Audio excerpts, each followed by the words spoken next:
O comandante ordena soprar os tanques de lastro e o submarino sobe rapidamente à superfície.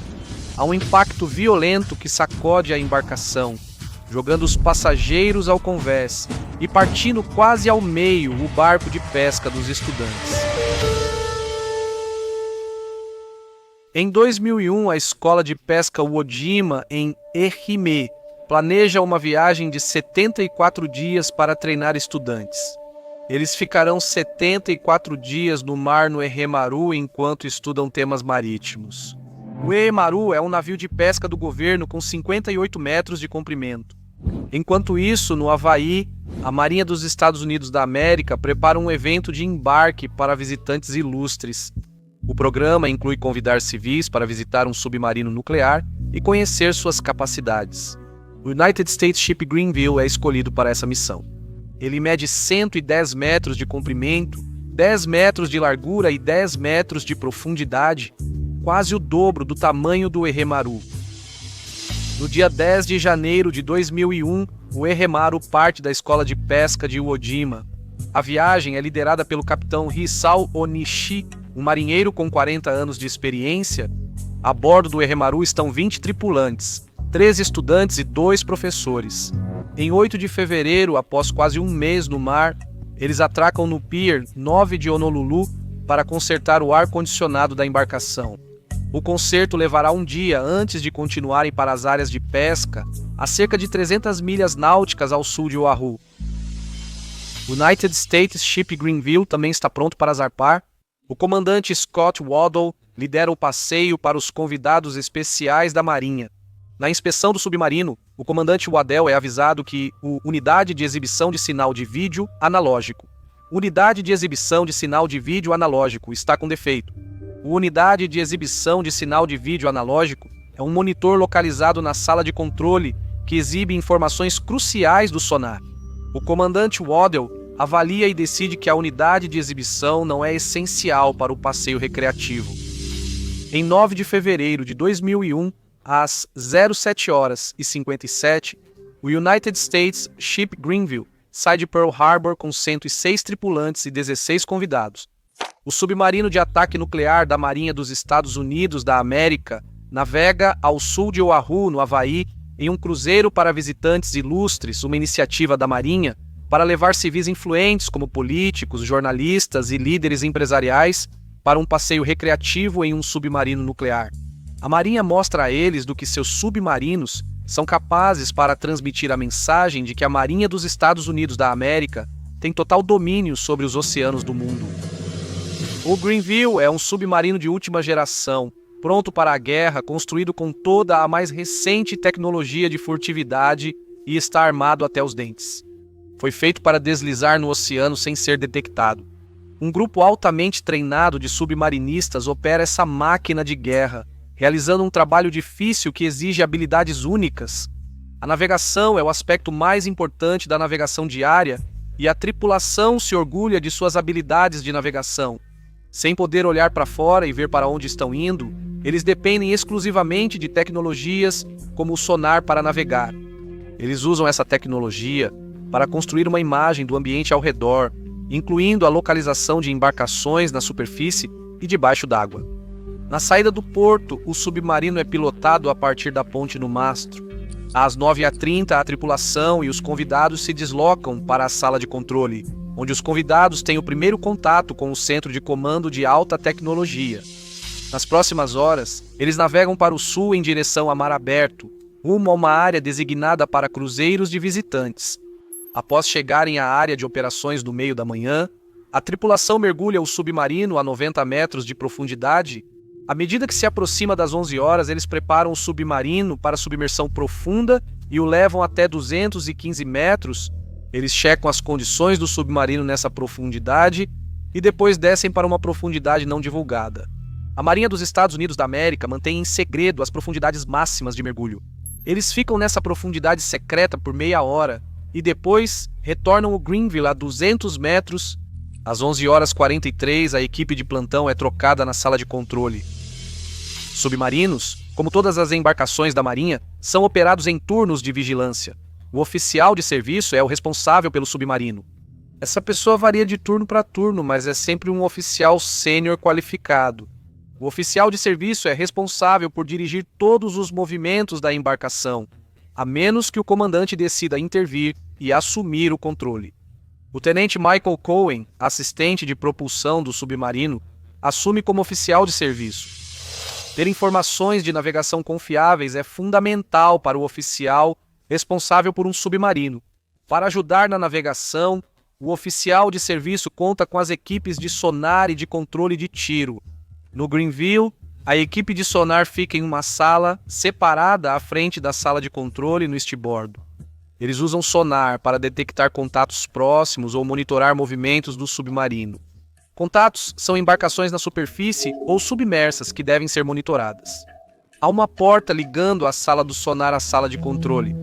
Unidade de exibição de sinal de vídeo analógico é um monitor na sala de controle que replica os dados dos monitores de sonar para o oficial de serviço no convés. É esse monitor que não está funcionando. A estação de controle de tiro fica a estribordo da sala de controle, ao lado da porta da sala de sonar. Na estação de controle de tiro, o técnico de controle de tiro acompanha a distância, o rumo e a velocidade dos contatos detectados pela equipe do sonar. Seus dados aparecem nos monitores da estação de controle de tiro.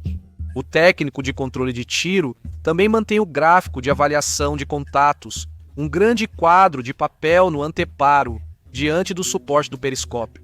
O gráfico de avaliação mostra a posição do submarino em relação aos contatos no grande quadro de papel. Como a unidade de exibição de sinal de vídeo analógico não está funcionando, o gráfico de avaliação de contatos é a melhor referência visual para a equipe da ponte. Às 12h, o Erren Maru sai do Pier 9 em Honolulu, enquanto o Greenville navega ao sul a 10 nós e 200 metros de profundidade. O oficial de serviço, o tenente Cohen, no Greenville, deixa os visitantes sentarem nos controles e dispara jatos de água dos tubos de torpedo para entretê-los. Pouco após o meio-dia, o Greenville está a 10 milhas ao sul de Oahu, em sua área de cruzeiro para visitantes. O tráfego de navios é baixo, tornando o local seguro para testar o submarino. Os convidados aproveitam um almoço leve na sala de guerra, que também serve como sala de jantar dos oficiais. O almoço ocorre em 2 turnos porque a sala de guerra só comporta metade do grupo de cada vez. Pouco antes das 12h30, o segundo grupo termina o almoço com um pequeno atraso e se reúne aos demais na sala de controle. Eles ouvem sons da vida marinha captados pelo equipamento de sonar e tentam pilotar o submarino. Após o atraso no almoço, o passeio está um pouco atrasado em relação ao cronograma. O oficial de serviço, o imediato e o navegador do submarino estão todos na sala de controle com a equipe de operações. O comandante Scott Waddell, está em seu camarote com alguns dos convidados. Às 12h30, o Greenville faz uma curva e segue rumo norte 0 graus. A equipe do sonar rastreia um contato a 331 graus ligeiramente a oeste do norte. Eles o localizam perto de Oahu e o classificam como contato S-12. 3 tripulantes estão de serviço na sala do sonar. O supervisor de sonar, Eduardo McGibney, supervisiona a operação. Um técnico detecta e rastreia o contato sonar, enquanto o outro registra e auxilia quando preciso. O ambiente acústico está bom e os contatos são audíveis a 15,32 km náuticas. Às 12h32, a equipe do sonar capta outro novo contato no rumo 358 graus, que é quase exatamente ao norte. A tripulação chama esse contato de S-13. Eles dizem que os 2 contatos estão a cerca de 20 milhas ao norte de Oahu. Há apenas um homem no posto de controle de tiro neste turno. É o técnico de controle de tiro Patrick Seacrest. Ele é um veterano da Marinha, com 14 anos de serviço e opera equipamentos de controle de tiro há 12 anos. Por causa do funcionamento do sonar, o submarino precisa mudar de rumo para fornecer informações precisas sobre onde estão os contatos. Dados confiáveis vêm de leituras feitas em diferentes locais quando o navio se move em direções diferentes. O sonar funciona principalmente reconhecendo a distância de um objeto. Ele emite um sinal sonoro e o tempo que leva para ouvir o eco se traduz em uma distância. Para determinar ou traçar uma posição real, Você precisa triangular entre duas distâncias e o ângulo do sinal. Quanto maior o número de sinais e locais que o sonar capta, mais precisa será a localização do contato. De acordo com o relatório do National Transportation Safety Board, o submarino navega de norte a sul durante o primeiro turno de vigia. Agora o Greenville segue direto para o norte no segundo turno de vigia. A única alteração de rota ocorre às 12h40, quando o Tenente Cohen ordena uma manobra de baffle clear. Uma manobra de baffle clear é quando o submarino é girado para que o sonar possa captar contatos em uma área atrás do submarino que fica bloqueada para as leituras do sonar, imagino que por causa das hélices. Essa mudança de movimento ajuda nas leituras de todos os contatos, mas apenas até certo ponto, porque o submarino não se desvia muito de sua rota norte-sul. Após limpar o baffle, o Greenville retorna ao seu curso para o norte. Às 12h45, o oficial executivo, tenente-comandante Gerald Pfeiffer, informa ao comandante Waddell no camarote que estão atrasados. O comandante Waddell, amigável, não se apressa e segue conversando. Às 12h57, no Eremaru, o capitão Onishi manda aumentar a velocidade para 12 nós. No Greenville, o tempo chega às 13h e o oficial de serviço, tenente Cohen, nota que o Greenville vai atrasar para retornar à base em Pearl Harbor. O tenente-comandante Pfeiffer volta para lembrar o comandante Waddell e eles concordam em começar suas manobras de demonstração em breve. Pfeiffer retorna à sala de controle e chama todos os convidados. Às 13h10, o comandante Waddell e visitantes reúnem-se na sala de controle para as manobras demonstrativas. Como um visitante está enjoado, 15 participam, com 18 tripulantes a 33 na sala de controle. Eles estão bem apertados, então possivelmente a sensação é um pouco claustrofóbica. O comandante Waddell serve na Marinha há 20 anos e comanda o Greenville desde março de 1999. Ele tem a reputação de ser bom no que faz, nunca foge das responsabilidades e é muito querido pelos marinheiros. Um colega submarinista disse que conhecia seu trabalho e tirava o melhor de seus homens. Vários visitantes entram na sala do sonar, enquanto outros acham lugares na sala de controle. Waddell procura a equipe do sonar para saber sobre os contatos rastreados. O supervisor do sonar informa Waddell sobre S-12 e S-13 ao norte, mas diz que estão longe e próximos da Terra, a mais de 5 milhas. Um técnico de sonar fora de serviço do turno anterior entra na sala de sonar para pegar sua jaqueta. O supervisor do sonar pede para ele ficar e ajudar com mais um par de olhos. O comandante Waddell volta para a sala de controle e também observa a estação de controle de tiro. Às 13h14, ele instrui o tenente Cohen a preparar o submarino para manobras. Ele não questiona o contato com o tenente Cohen e presume que Cohen manteve a consciência situacional. Ele não sabe que o tenente Cohen não tem variado a direção da viagem. Eles viajaram para o sul e norte, mudando de direção apenas uma vez para limpar o ponto cego. Mas eles não viajaram ao longo de um eixo leste-oeste, o que significa que os contatos que estão rastreando não têm uma localização precisa. Ele não observa melhor a estação de controle de tiro, nem a de navegação, para conferir as informações dos movimentos do submarino até então. Tudo parece estar bem com o olhar rápido que ele deu nas estações que verificou. Ele fala mais com os visitantes e sugere o melhor local para assistir às manobras. 3 civis ficam na plataforma do periscópio e os demais espalhados pela sala. 6 ou 8 visitantes cercam a estação de controle de tiro, bloqueando o gráfico de avaliação do técnico no grande mapa de papel, então ele para de atualizá-lo. Às 13h15, o comandante Waddell ordena o aumento da velocidade para 14 nós. Depois ele ordena ao oficial de mergulho e ao timoneiro. Primeiro, eles movem o submarino em mudanças bruscas de profundidade, chamadas ângulos e balanços. O submarino mergulha rapidamente. Todos na sala de controle precisam se segurar. O comandante Waddell retorna o submarino à superfície. Ele força a embarcação ao máximo, ordenando mudanças de ângulo de até 30 graus em alta velocidade. Eles mergulham até 200 metros de profundidade e sobem para 50 metros abaixo da linha d'água, mudando de profundidade com frequência. O comandante Waddell reduz a velocidade para 10 nós e depois volta a 15. Enquanto isso, ele comenta com os visitantes. Ele mostra do que o submarino é capaz em batalha e como é difícil lançar cargas de profundidade ou capturar um submarino que manobra assim. Enquanto o comandante Waddell coloca o Greenville à prova, a tripulação de serviço permanece focada em suas tarefas.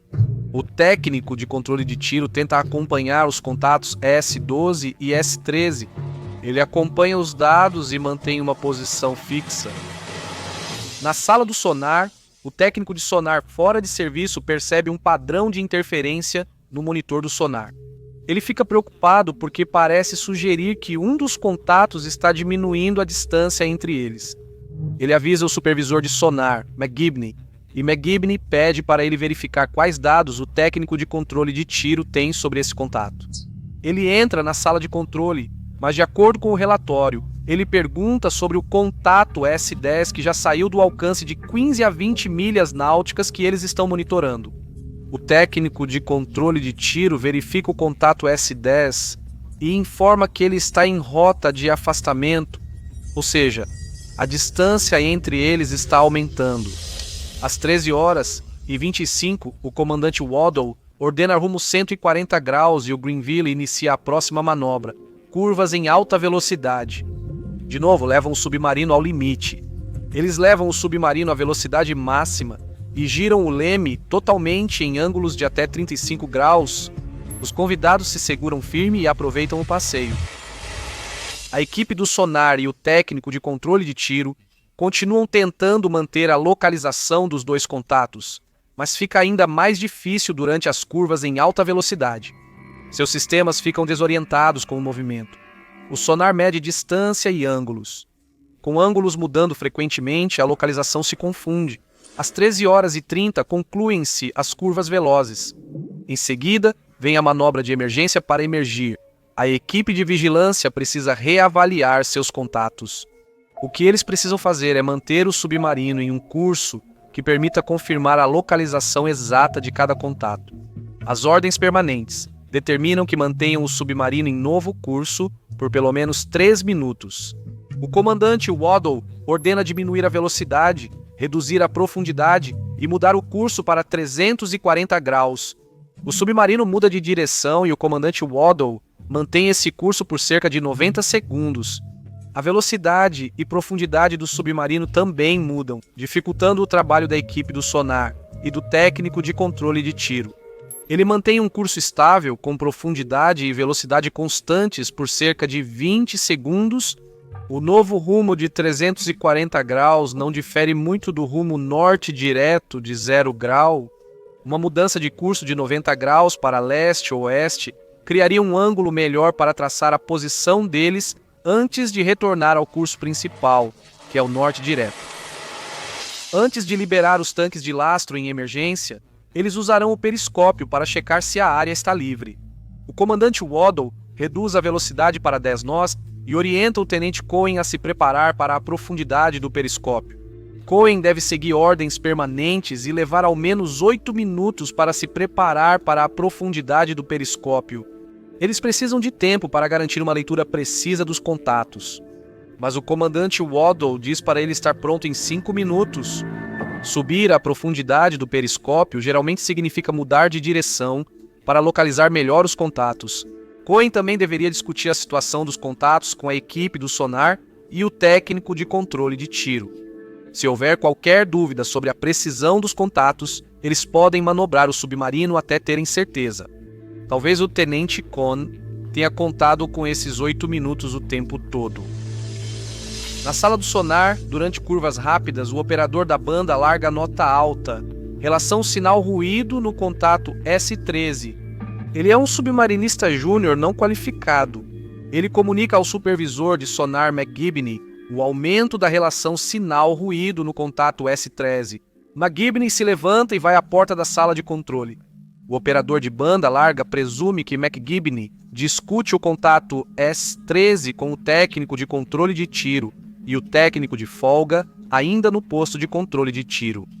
Mas ele fala com ele sobre outra coisa.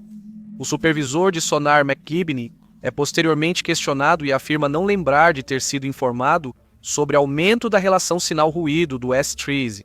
O tenente-comandante Pfeiffer, segundo em comando, entra na sala de sonar para checar os contatos antes de levar o submarino à profundidade de periscópio. O técnico de folga entra na sala de sonar vindo da estação de controle de tiro. O técnico, o operador da pilha de banda larga e o tenente-comandante Pfeiffer discutem o aumento da relação sinal-ruído. Pfeiffer faz uma pausa e pensa: quando um submarino se move em alta velocidade, isso pode prejudicar a relação sinal-ruído. É uma explicação plausível para o que eles estão lendo. Ou o contato pode estar mais próximo do que eles pensam. Pfeiffer atribui o aumento da relação sinal-ruído às perturbações causadas pelas manobras em alta velocidade e o técnico de folga aceita sua explicação. Agora, o oficial comandante ordena uma mudança de curso para 120 graus para limpar os pontos cegos. Esta é a última chance para o sonar e o técnico de controle de tiro obterem localização clara dos contatos. Mas quando o submarino muda de curso, capta um novo contato chamado S-14. As informações do sonar são poucas para esse contato e o técnico de controle de tiro não confia muito na localização. Ele só tem 1 minuto de leituras de um ângulo. Eles ainda acham que S-12 e S-13 são contatos distantes. E o técnico de controle de tiro depois diz que acha que S-14 é o mais próximo de todos os contatos. Mas ele não tem muitas informações sobre ele, então decide priorizar o S-14. Às 13h37, cerca de 1 minuto e meio, depois que o Grenville muda o curso para 120 graus, Waddell ordena que o submarino suba para a profundidade do periscópio a 18 metros. O técnico de controle de tiro se apressa para obter a localização do S-14. Ele tenta manter os monitores atualizados com os contatos e obter boa localização do novo contato. Ele se apressa para atualizar as informações sob um prazo cada vez mais apertado. Dados do S-13 surgem nos monitores do sistema de controle de tiro. Ele ajusta a rota do S-13 para se aproximar do Grenville, reduzindo a distância de 9 para 2,3 milhas. Ele devia avisar o oficial de serviço sobre contatos a menos de 2,3 milhas, mas tudo acontece rápido em uma sala cheia. O técnico de controle de tiro sente-se pressionado com razão. Sabemos que as leituras do sonar estão mostrando um aumento no ruído, o que foi ignorado. O submarino não navegou o suficiente em vários ângulos para traçar uma posição com precisão. Não sabemos se o técnico de controle de tiro está vendo novos dados ou inserindo informações incorretas na pressa. Às 13h38, o Grenville está em profundidade de periscópio. O tenente Cohen faz uma busca rápida em baixa potência com o periscópio. Ele completa 3 voltas rápidas em modo de baixa potência e anuncia que não há contatos próximos. Depois, ele geralmente faria uma busca mais detalhada com o periscópio em alta potência, mas o comandante Waddell intervém e assume o controle do periscópio. O comandante Waddell faz sua própria rotina de busca. Ele faz uma varredura em baixa e depois em alta potência. Mas ao invés de buscar tudo, o comandante Waddell só procura onde acha que estão os contatos. Ele não pede ao técnico de tiro para confirmar os rumos.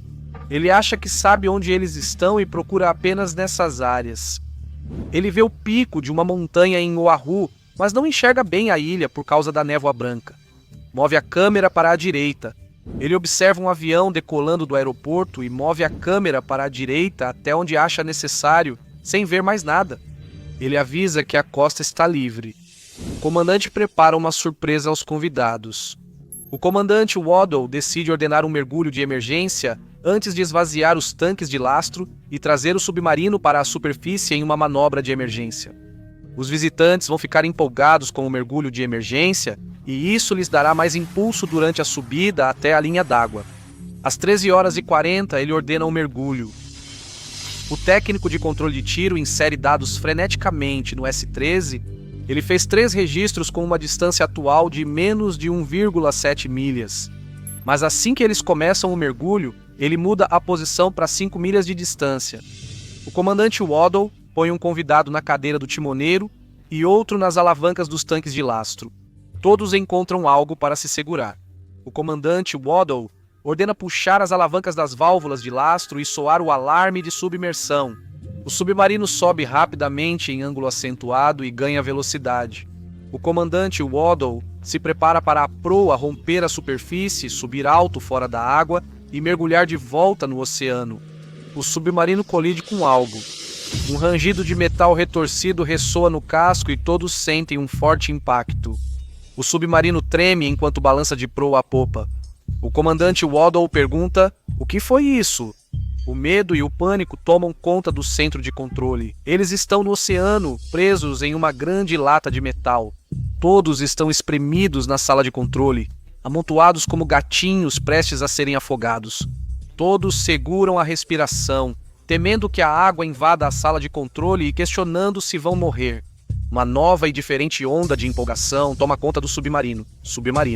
Marinheiros correm para seus postos buscando vazamentos no casco de pressão. Eles não encontram nenhum. A embarcação estabiliza-se na água para erguer o periscópio. O comandante Waddle olha pelo periscópio e então diz a todos que eles atingiram um navio. Com cerca de 60 metros, o Eremaru é uma grande embarcação, mas não se assemelha a um submarino de ataque da Marinha dos Estados Unidos da América. O Greenville é imenso e foi construído para a guerra. Ele é cerca de 8 vezes mais pesado que o Eremaru. O leme do Greenville corta o centro do Eremaru, onde o capitão Hisao Onishi está na ponte. Há um arranhão de raspão quando o Greenville atinge, e então um grande estrondo quando seu leme dá o golpe final. As 35 pessoas no Eremaru sentem o navio estremecer ao ser partido ao meio. O capitão Onishi ouve o impacto, sente-o e, ao se virar, vê a popa do navio sendo levantada no ar. A frente de um enorme submarino emerge na superfície da água. Diesel jorra das saídas de ventilação do lado de bombordo do Eremaru. Em 5 segundos após o impacto, o Eremaru perde energia. O capitão Onishi tenta pedir ajuda pelo rádio Very High Frequency, mas sem energia, ele não funciona. Ele manda o operador de rádio sair para ativar o IPERB, ou rádio baliza indicadora de posição de emergência. O submarino se posiciona ao lado do Eremaru. No terceiro convés do Maru, o engenheiro-chefe, o primeiro engenheiro e o primeiro lubrificador estão na sala de controle dos motores. Sem energia, a casa de máquinas está completamente escura. Água e combustível invadem rapidamente a sala, arrastando o lubrificador pela casa de máquinas como se estivesse em uma máquina de lavar. A água entra com força, o empurra pela casa de máquinas, passa por uma escotilha e o lança no segundo convés. Ele segue um feixe de luz e encontra uma escada pela qual sobe até o convés aberto. Ele nunca mais vê o engenheiro-chefe ou o primeiro engenheiro. No segundo convés, 9 estudantes almoçavam quando o Greenville colidiu. Alguns ainda almoçam no refeitório e outros estão nas cabines. Todos percebem o submarino bater e o navio ser erguido pela popa. Os alunos veem água jorrando pela escada do convés inferior no corredor. Alguns conseguem pegar seus coletes salva-vidas, outros não têm tempo. A água rapidamente enche o corredor. Alunos, tripulação e professores correm para o convés externo e depois para o seu ponto de encontro atrás da casa do piloto. O Eremaru se acomoda instável e inunda rapidamente. O leme do submarino fez um enorme rasgo no navio e não há esperança de salvá-lo. Algumas pessoas ficam presas sob o convés enquanto o navio inclina e afunda rapidamente pela popa. Algumas pessoas pulam direto na água ou são arrastadas para fora do navio enquanto as ondas batem sobre a popa em meio ao mar agitado. Algumas pessoas sobem a escada até o topo da casa do piloto para ficarem longe da água, mas o navio afunda tão rápido que 2 estudantes são arrastados. Quem chega ao topo não permanece muito tempo. 5 minutos após o impacto, o Eremaru afunda de popa abaixo da linha d'água.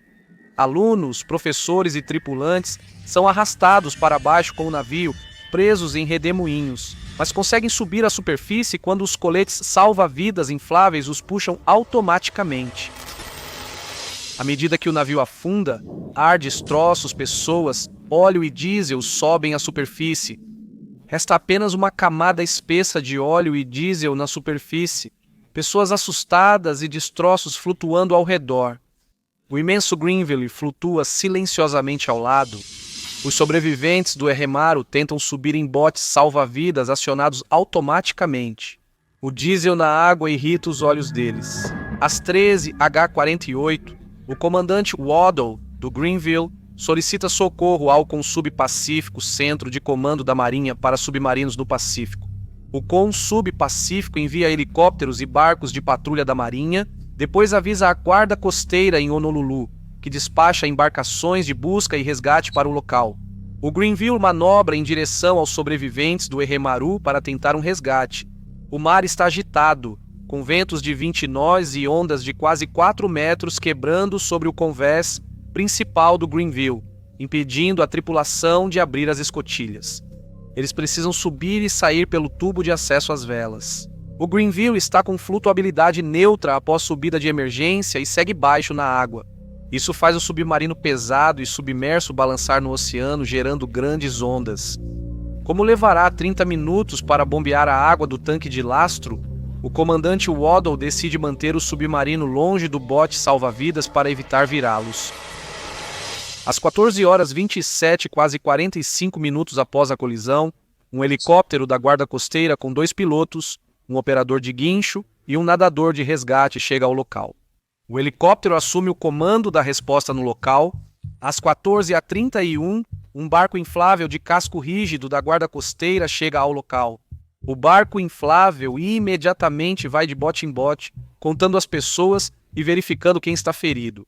Eles encontram o mestre do Erremaru e o trazem a bordo. Juntos, continuam contando os sobreviventes nos botes. 9 pessoas desaparecidas. Às 14h44, uma lancha da Guarda Costeira chega e o helicóptero desce seu nadador de resgate ao barco. A lancha reúne os botes salva-vidas e os amarra juntos. O nadador de resgate entra nos botes salva-vidas para avaliar as condições dos sobreviventes, tratando os ferimentos enquanto avança. Ele limpa o diesel dos olhos dos sobreviventes com água mineral.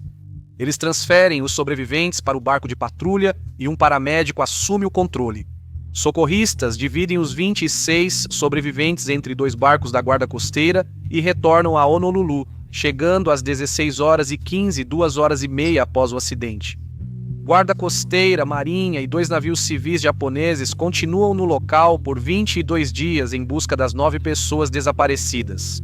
As primeiras tentativas de localizar o barco de pesca foram mal sucedidas devido ao mau tempo e a um relato impreciso do local do acidente.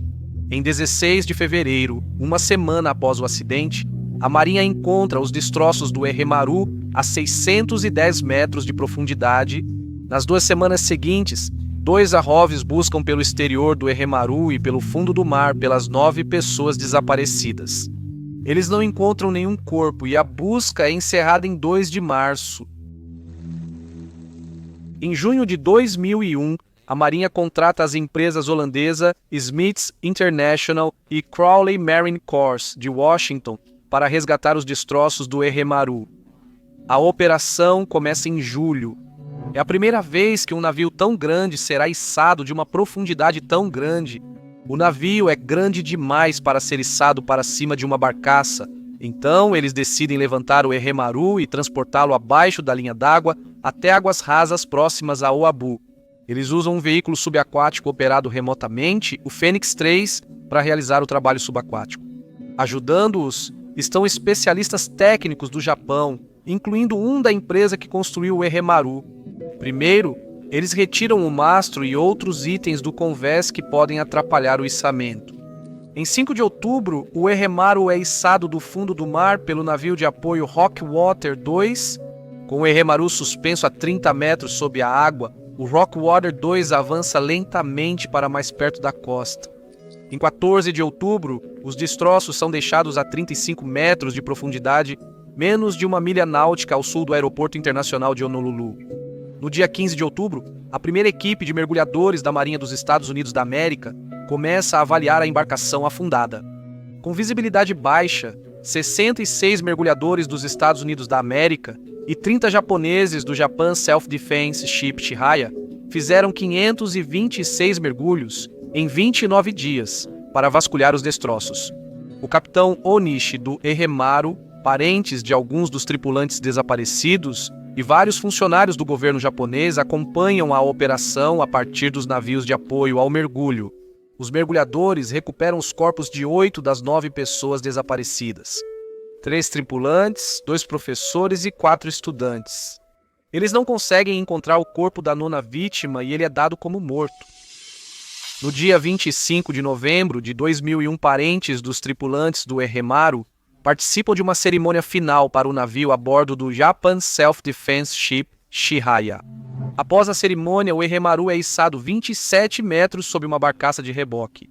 A barcaça segue 12 milhas náuticas ao sul de Barbers Point e afunda o Ehemaru a 1.800 metros de profundidade em seu descanso final. A operação de salvamento custa quase 60 milhões de dólares. O Ehemaru afundou em 10 minutos.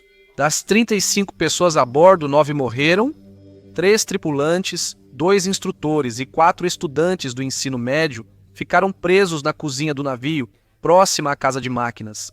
Outras 26 pessoas foram lançadas ao mar e resgatadas. O Greenville sofreu danos mínimos.